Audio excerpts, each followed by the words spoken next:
Good Morning San Antonio starts right now. Hey, let's look out there with live cam this morning. We're starting at 67 degrees, so it may feel like you won't need a jacket or a sweater, but I have listened to Justin and I have my light jacket in the car right now. Smart play, Steph. I did too. Good morning, everybody. 6 o'clock on your Wednesday, February 28th. And yes, the cold front is almost here. Yes, it is. So we're prepared. So make sure you get your kiddos prepared because they're going to fight you this morning. They will. That's right. They right now, 67 degrees. They're thinking things are just, as they say, old school hunky-dory. Yeah, out there. You're right. The struggle is real. I know how this goes with the kids.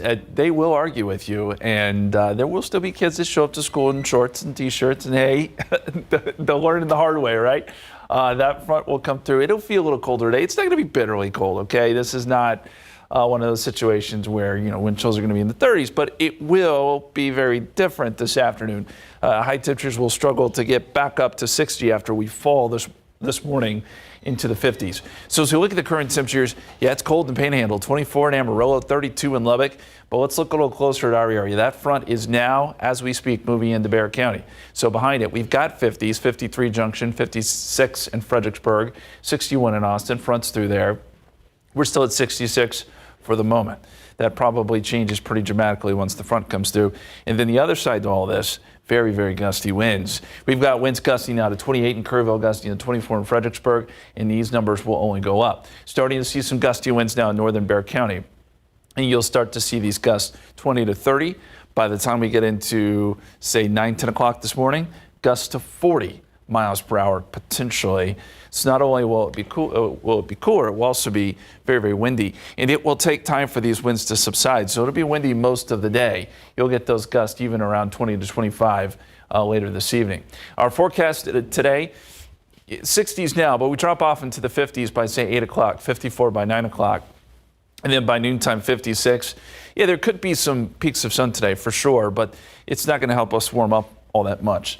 60 is what we're forecasting for a high, and then look for 50s tonight, and even cooler by tomorrow morning. 40s, wind chills in 30s and 40s on your Thursday morning. So what a change. We're going to talk much more about this. Of course, those fires going on in the Texas Panhandle, a lot to get to, but I know RJ has a lot to get to in the traffic department as well. What's going on right now? Yeah, within the past 10 minutes or so, seeing a few things pop up across the area, including this crash that's being reported on the northwest side. Right before we went to break, Mark mentioned this. This is out here, I-10 eastbound. This is being reported on the eastbound lanes of I-10 right before you hit 1604. So we see a vehicle here now. It was initially reported as just a breakdown, now being reported as a crash out there. So again, I-10 eastbound, if you're coming in from the northwest side, keep this one in mind. We do have the Hero truck out there, so it looks like hopefully they can get this cleared out, but this is a main lane, and especially with all the construction taking place there, obviously you want to make sure that you are being safe in that area right now. Want to let you know about some other things as real quick we take a look here at the map here. I-10 eastbound loop 1604. There are some other things that have just popped up across the city. We still have this crash being reported here, Pleasanton Road and South Florida Street is going to be, and actually that looks like it just cleared out right there. So real time clearing out there. We still have a stalled vehicle though being reported 35 southbound at South Cross. So a couple of things for our drivers on the south side of town, especially the south part of downtown. And we have another vehicle that's being reported as a stalled vehicle, loop 1604 eastbound at New Gilbo Road. This is going to be a little bit south of the Braun Road area. So this just popped up on TxDOT's website. So it's something that we will continue to monitor as we make our way through our 6 o'clock hour. So we're seeing more people on the roads right now, expecting to kind of pick up as we make our way out on your Wednesday morning. We will continue to follow the very latest. Mark and Stephanie, back to you guys. Thank you, RJ. New this morning, San Antonio police say a late night disagreement ended with a man shot several times in a north side San Antonio neighborhood. Happened just after 10 p.m. between Vance Jackson and West Avenue. SAPD says officers responded to an altercation outside a home. When they arrived, they found the suspect and the victim were in the house when the suspect pulled out a gun and shot the victim several times in the arms, head, and body. The victim was taken to the hospital in critical condition. Police are still searching for the suspect. The Texas Tribune is reporting that Governor Greg Abbott is saying he supports Texas families having access to in vitro fertilization and says the state will address issues raised by the court ruling out of Alabama. However, Abbott says there are specific scenarios and questions that would need to be clarified, including What happens to the frozen embryos if the person who created them died or if the couple got divorced? Abbott did not call on the legislature to take the specific action to protect IVF treatment. He told the Tribune, quote, Texas wants to make it easier, not harder, for people to have babies, and IVF is a way of giving life to even more babies.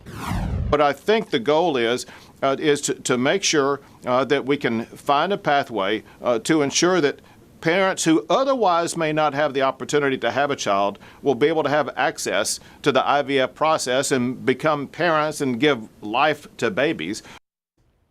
Governor Abbott has voiced his support for former President Donald Trump's statement on the issue, in which Trump says he strongly supports the availability of IVF in every state in America. The state of Texas paying a New Braunfels-based company almost $200 million to build a base camp down in Eagle Pass.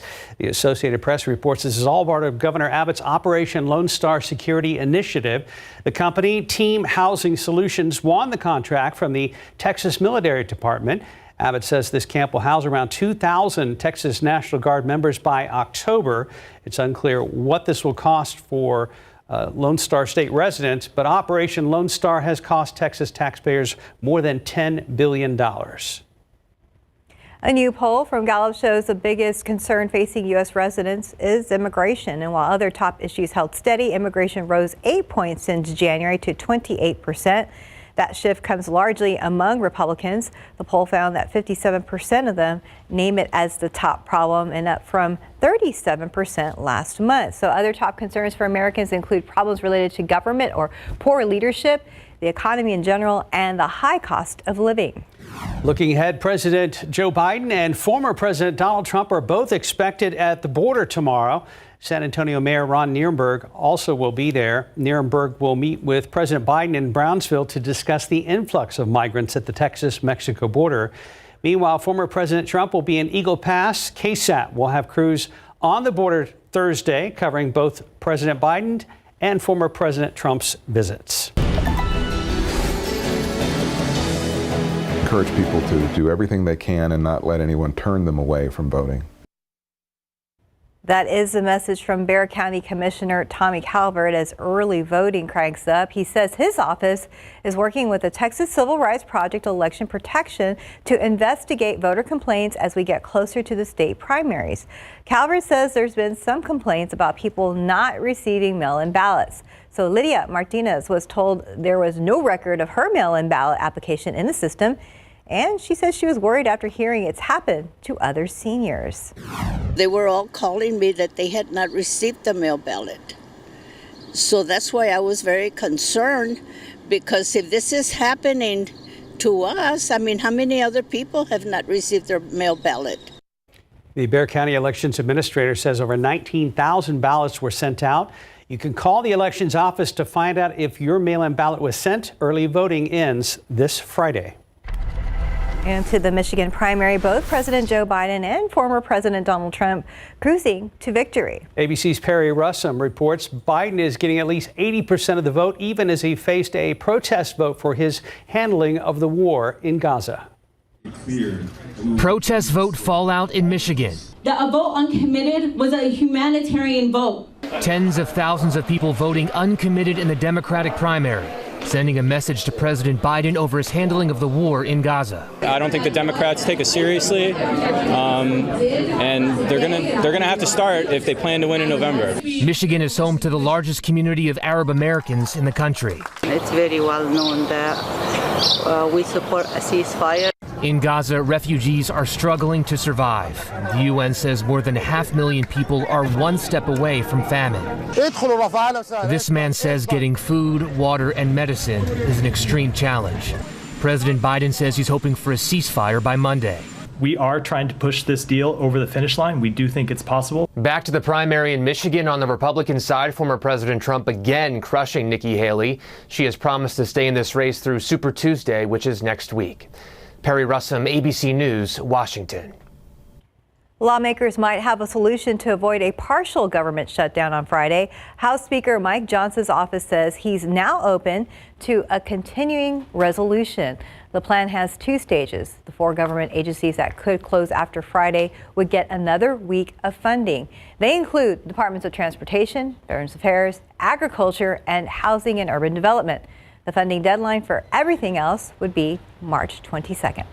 U.S. Army is cutting 24,000 positions as a result of the military shifting priority away from counterterrorism and toward preparing for future conflicts with Russia and China. Army numbers swelled to almost 600,000 during wars in the Middle East, and it just doesn't need that much anymore, according to the Army. Recruitment numbers have also been down in recent years. Fewer young Americans are interested in or qualify for service, and low unemployment rates have given them other options. The funeral of Russian opposition leader Alexei Navalny will happen this Friday in Moscow. ABC News is reporting that. This is after several other locations refused to host the service. Navalny died mid-February in one of Russia's harshest penal facilities. Authorities say the cause of his death is still not known. 10 minutes past 6, 67 degrees. There's a new program that can help workers respond to emails quickly. We're going to tell you about that and so much more coming up. Our Spurs finished up the rodeo road trip in Minnesota last night. We have game highlights after the break. And prepare for the cool weather after that hot afternoon we had yesterday. And right now it doesn't feel like you need a jacket or a sweater, but you will. So go ahead and pack that when you leave today. We'll be right back. Welcome back. Just about 6:15, our San Antonio Spurs paid a visit to the Western Conference leading Minnesota Timberwolves last night, looking to close out the rodeo road trip on a potentially high note. First quarter, Wemby takes Kyle Anderson off the dribble, and the French rookie drills a step-back 3. Then a former number 1 overall pick himself, Anthony Edwards, with an acrobatic move for the one-handed reverse layup. Second quarter, fellow French big guy Rudy Gobert throws it down with one hand over Wemby. Spurs trailed 58-43 at the half. All right, second half, Devin Vassell uses the dribble handoff from Wemby and nails the baseline jumper. Wolves in control of this ball game, though, making sure what happened in late January here in the Alamo City didn't happen again. And that's Ant with the transition dunk. Later, Minnesota native Trey Jones fires cross court to Keldon Johnson. Johnson drains the 3, making it a little interesting, but Monte Morris would make free throws to close out the game and get the win for the T-Wolves. Here's your final. Minnesota wins it 114-105. Vassell led the Spurs in scoring, as did Ant for the T-Wolves, and both Defensive Player of the Year favorites led their teams in rebounding. And now our guys come back home.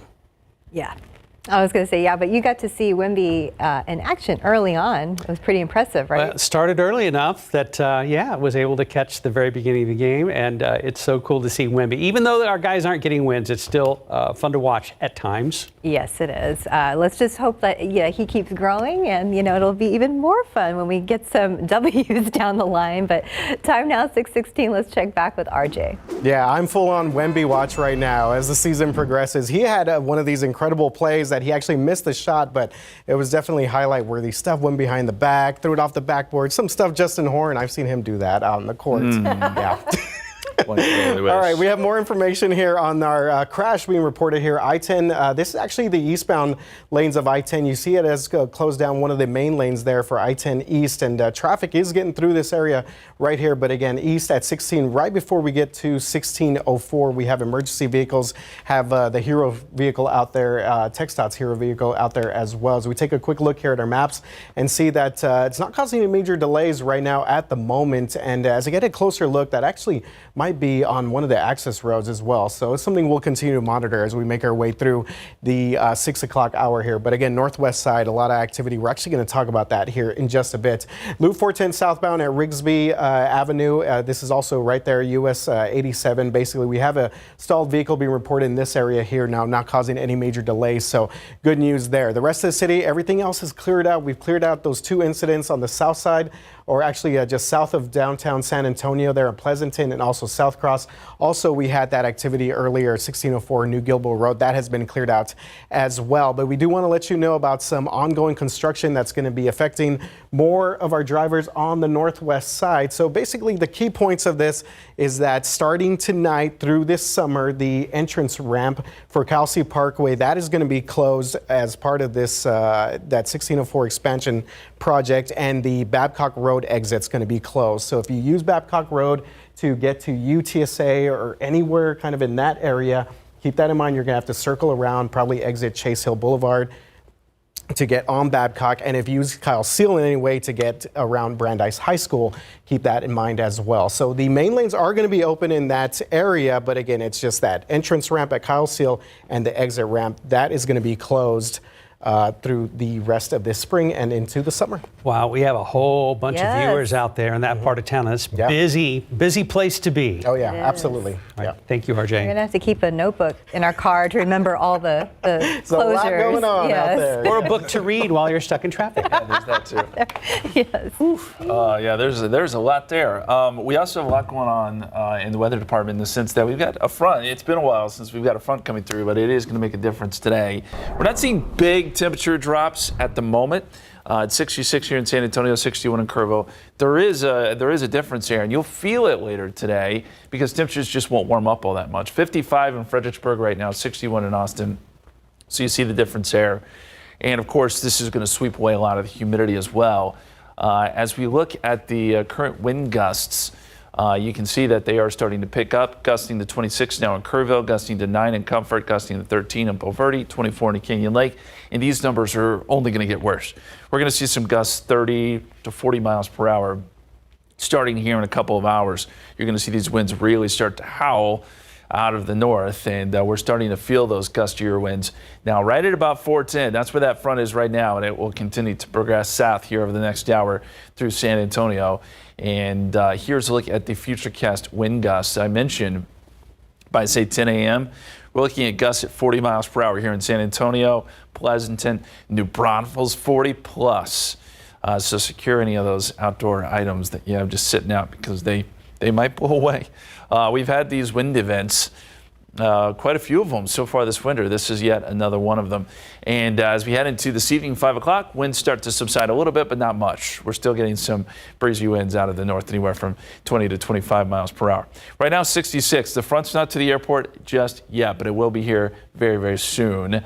And as we look at the forecast for today, 55 at 8 o'clock. So we drop off about 10 degrees initially with the front, and then 54 at 9 a.m.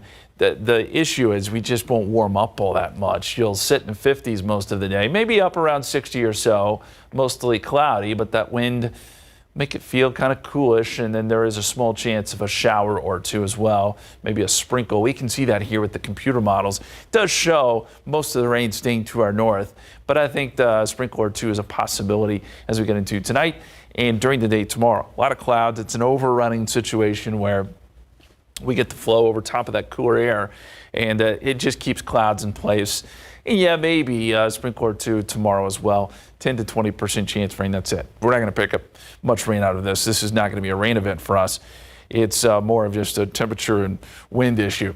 As we look at the wind chill forecast tomorrow, if you don't want your coats today, fine. It's coolish, but not terribly cold. Tomorrow morning, you will. Wind chill values will be in the 30s and 40s.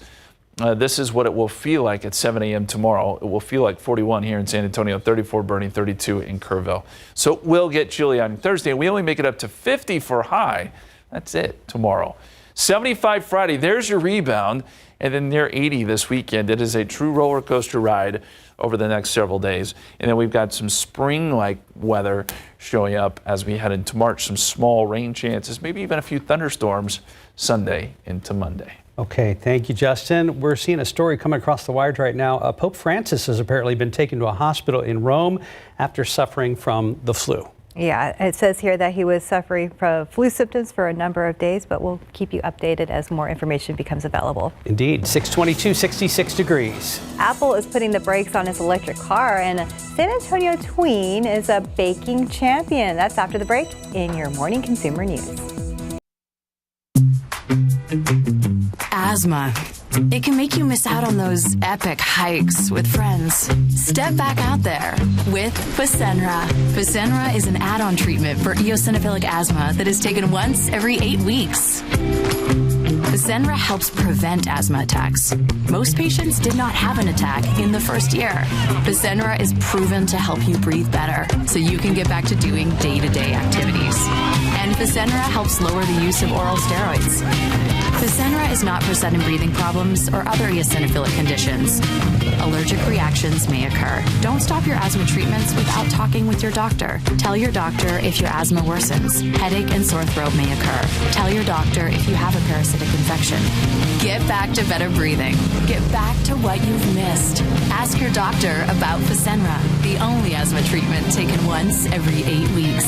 If you can't afford your medication, AstraZeneca may be able to help.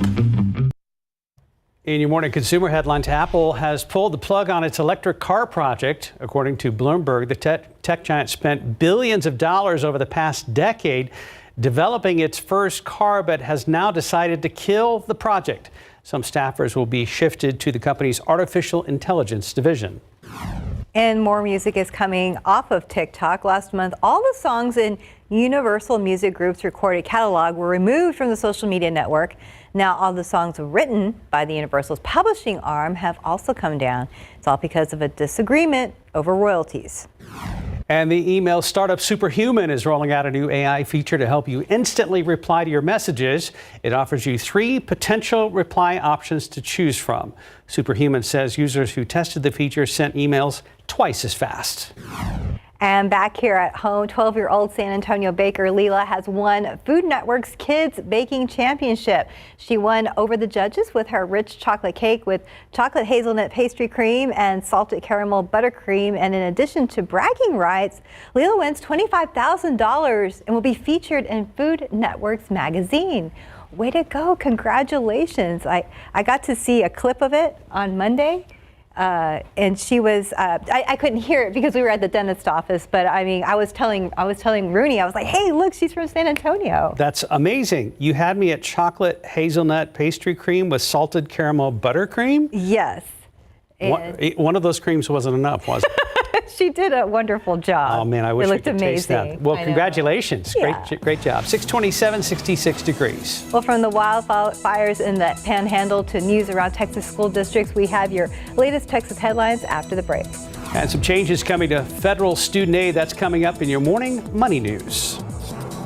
And let's look out there with TransGuide. Again, problems there at I-10 West at 1604. We're going to check in with RJ very soon.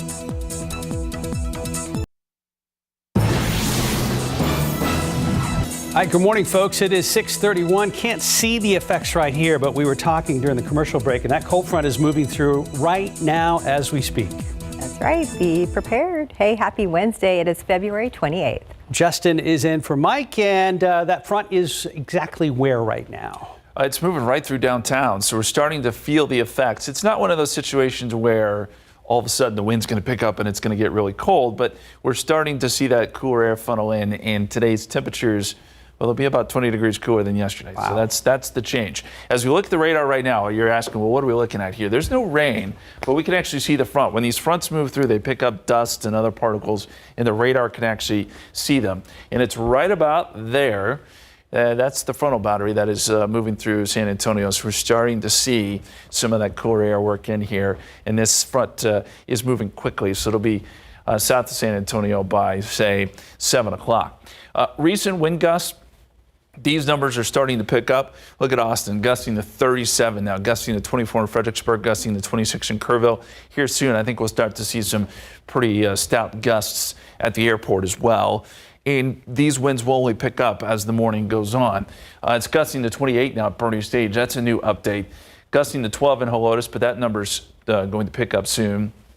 And here's a look at the wind gust forecast. By 10 a.m., computer models have winds gusting all the way up to 40 miles per hour out of the north. And then it will take some time for these winds to subside. Probably until we get into tonight, it is going to be a windy, blustery type day. What about temperatures? Well, again, this isn't bitter cold, but it is going to be quite a bit cooler today. 55, 8 a.m., 54, 9 a.m. We're only topping out close to 60. Maybe some places get into the low 60s depending on how much sun we see. But a definite change from those 80s we've seen last couple of days. And then by tomorrow morning, we're talking wind chills in the 30s and 40s as temperatures dip into the 40s by tomorrow morning. So yes, this does bring about some changes, but we go right back to the warmth by this weekend. We're going to look at that forecast. Plus, take a look at some of the smoke that's coming in from those wildfires across the Texas Panhandle. That's in just a few minutes, but the morning commute is picking up. What's the latest, RJ? Yeah, seeing a lot more drivers on the road. Happy Wednesday to everyone out there. And we're still following the latest here at 10 East and 1604. So it looks like we have actually just cleared this out. So again, real-time work being done here by the TxDOT crews and our Hero truck. There was a crash being reported here, 10 East, that was going to 1604 West. Actually, that was going to be the exit ramp there at 10 East going to 1604. But it looks like we are good to go in that area. Still seeing some backups here, of course, because of all the construction that we've seen in this area. So if you're coming on 1604 right now,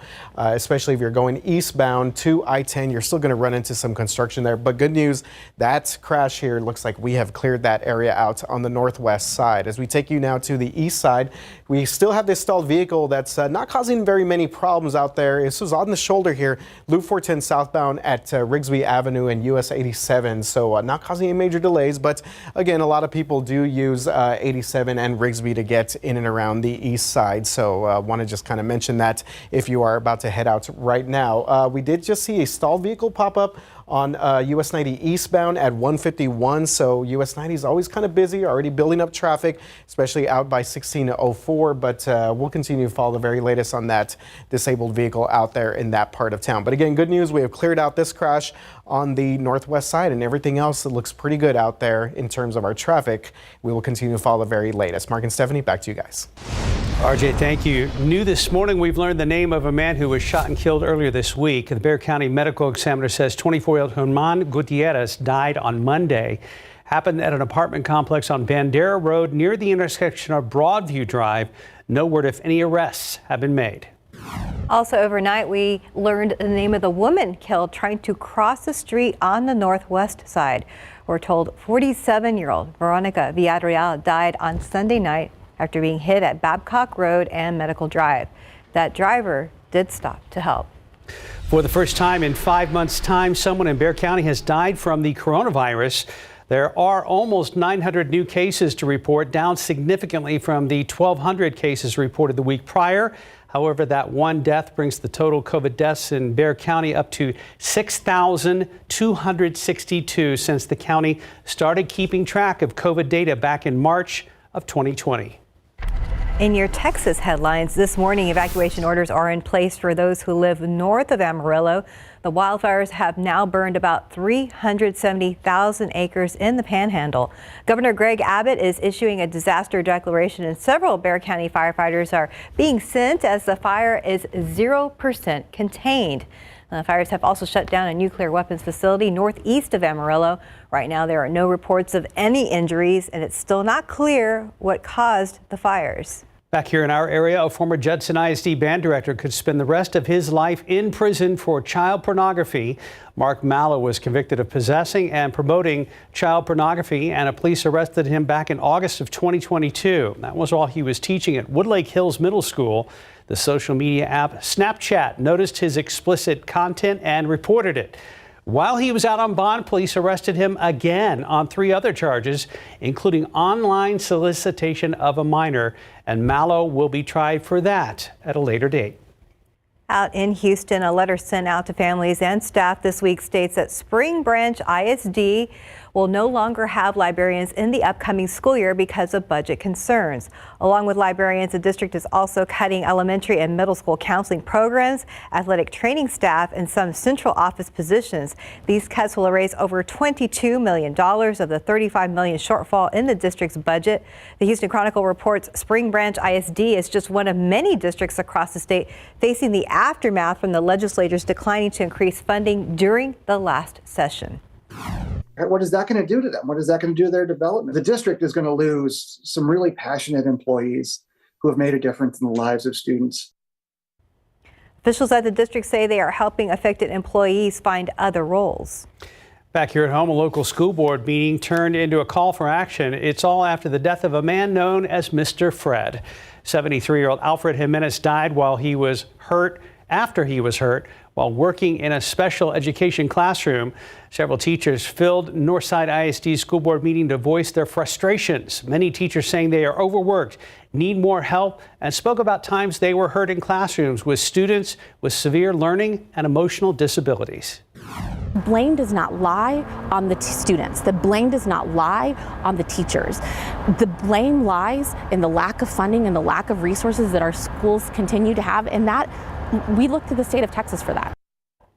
Now, workers at Northside say on top of additional state funding, members want more training for staff and more staff in classrooms. School board members say per protocol, they were not going to directly address public comment, but they did say they're listening. In your Morning Money News, the Department of Education announcing updates to those FAFSA forms. The first update involves how the department calculates the amount of aid students will get. Under the new approach, 7.3 million students are expected to be eligible for Pell Grants.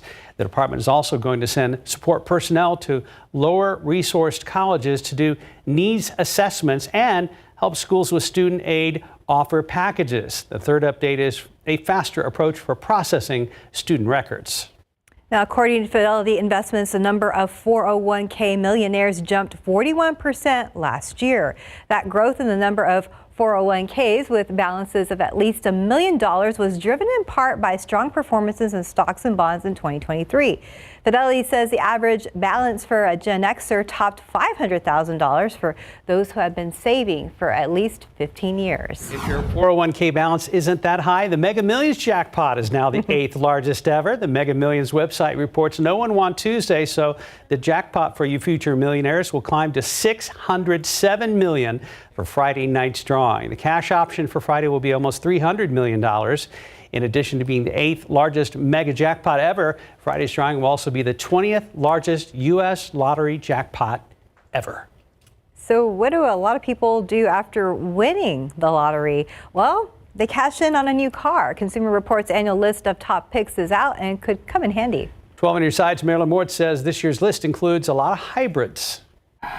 One word stands out for Consumer Reports' top 10 picks: electrified. 4 hybrids, 3 plug-in hybrid electric vehicles or PHEVs, and 1 EV. That's significant because it shows that the market has shifted towards electrification and that these models can best their gas-only competitors. So here goes. The Toyota RAV4 Prime. The plug-in hybrid gets 42 miles of electric-only driving before the gas motor kicks in. CR says it's quiet and smooth, and it goes from 0 to 60 2 seconds faster than the gas-only version. Need a mid-size? Toyota's 3-row Highlander hybrid is the pick, and it gets 35 miles to the gallon overall. Subaru rules the compact SUVs. The Forester and redesigned Crosstrek have secure handling and a wide range of safety features. Next, the redesigned Toyota Prius has more horsepower. The plug-in Prius Prime version gets 39 miles of pure electric driving and 43 miles to the gallon when the hybrid engine kicks in. If you're thinking truck, CR says the Ford Maverick and Maverick Hybrid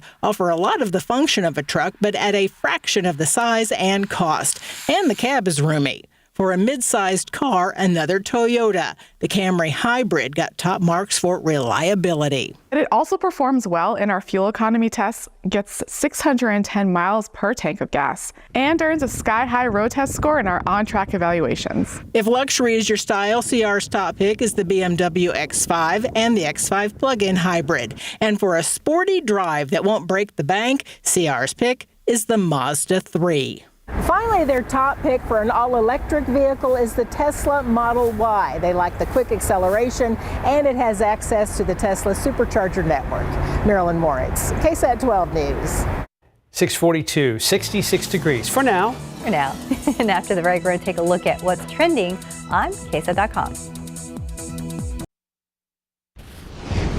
Trending right now on KSAT.com, a UTSA graduate student has set a new world record for completing the fastest half marathon while dribbling a basketball. So during Sunday's Austin Marathon, race results do show that Ben Duong completed the half marathon in a little under an hour 1.5. So this is an average pace of 6 minutes and 14 seconds a mile. And this is all while dribbling a basketball. So that's the equivalent of dribbling the length of 736 NBA-sized basketball courts. Speaking of basketball, San Antonio Spurs and guard Devin Vassell's clothing brand, Unrecognized to Unforgettable, announcing an apparel collaboration with 10 pieces that feature the San Antonio skyline and Vassell's mantra, "We hoopin'," as well as a logo of his initials. The line will be available during the home game Thursday and then online Friday at 10 a.m. The varsity jacket is the most expensive item, retailing at $250. It's in your color scheme, too. Yeah, I was like, it looks pretty cool there. Yeah. Have to check it out.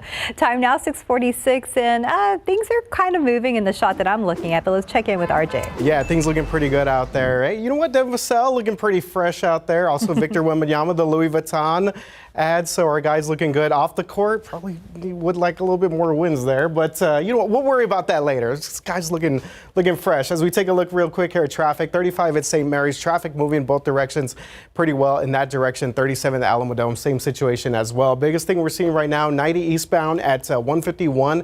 We've now seen the traffic kind of build up here, especially on 151 past the Barrera Parkway all the way up to Callahan Road. So something to keep in mind if you are coming in right now from 151 east, probably going to run into the stalled vehicle, not causing any major delays right now in terms of our traffic eastbound on 90, but still something that seems to be affecting more of our drivers coming in on 151 area. We still have this stalled vehicle being reported Loop 410 southbound at Rigsby. This is off to the shoulder, so it's not causing too much of an issue here for our southbound traffic. Northbound, actually, I think this is more due to all that construction that's taking place there at 35 and 410. As we take a look at our citywide maps, and you see we do have our normal buildup, Castroville area, and then we mentioned 35 and 410, also the Live Oak area. I want to mention real quick, gas prices have gone up. Yesterday, I went to go put gas, $2.99. I was like, what is going on here?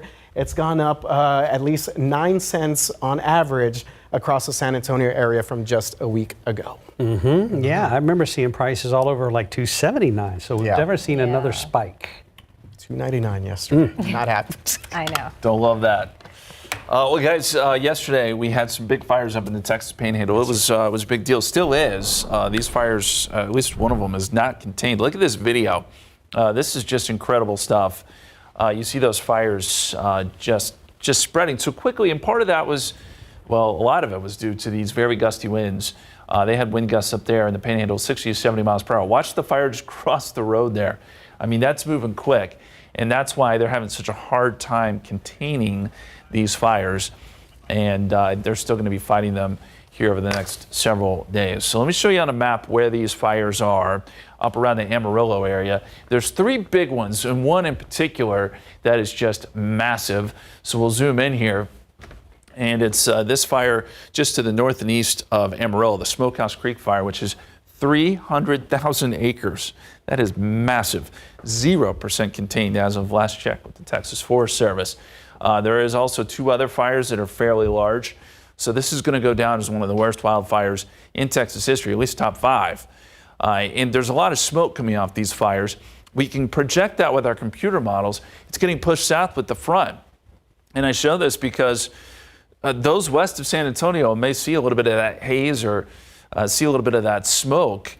Even here in San Antonio, it's a possibility. It doesn't look like visibility is all that bad, but San Angelo down to Del Rio, could be a little bit of smoke in the atmosphere due to these fires getting, the smoke from these fires getting pulled south with the front, and then eventually it'll move off into Mexico. But we'll keep an eye on that. And by the way, we have a fire danger of our own today because we've got gusty winds, and there are some dry conditions in spots here around San Antonio and points off to the west especially. Temperatures right now, yeah, it's 70 here in San Antonio, but that front is moving through. Temperatures have spiked for the moment, but they're going to come down here over the next hour or so. 63 Bernie Stage. It's in the 50s in Kerrville and Comfort.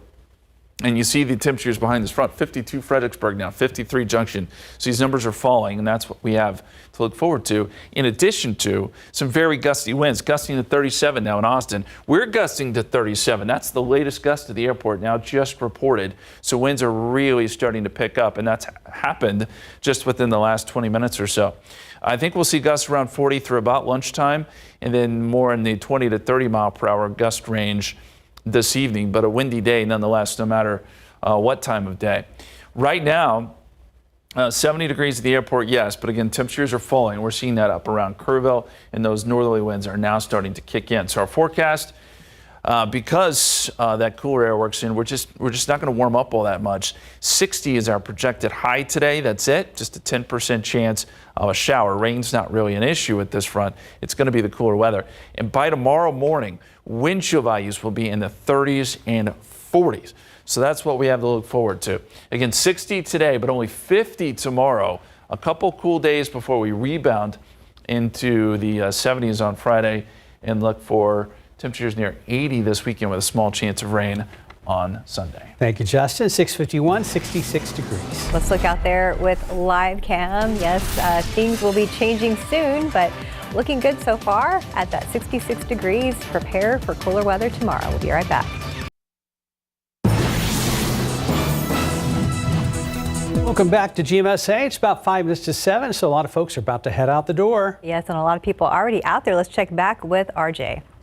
It's looking pretty good out there. If you're about to hit the roads, head out right now. Traffic has been moving pretty smooth throughout to most of the parts of San Antonio as we take a look southeast side, 37 Fair, 1604 and 10. We cleared out that crash from earlier this morning. We still have this stalled vehicle being reported there at 90 eastbound, backing up some traffic there at 151 all the way to South Callahan. But that's kind of the biggest thing that we are seeing at the moment across the city of San Antonio. So that's good news if you're about to head out. Justin? RJ, thank you. As we look at the temperature map, that front is coming through. Temperatures are now starting to kind of fall off a little bit. Again, it's not bitter cold, but it's just that temperatures aren't going to warm up a whole lot today. We'll kind of fall down into the low 60s and 50s and kind of stay there into the afternoon as this front continues to progress south. Quite a few clouds today as well. With a high temperature somewhere in the low 60s, I think, this afternoon here in San Antonio. And of course, the other side to all this, very, very gusty winds. Even colder tomorrow, 50 on your Thursday. Does rebound this weekend. Gotcha. For sure. Jacket in the morning tomorrow. Yes. Thanks for joining us. GMA is next.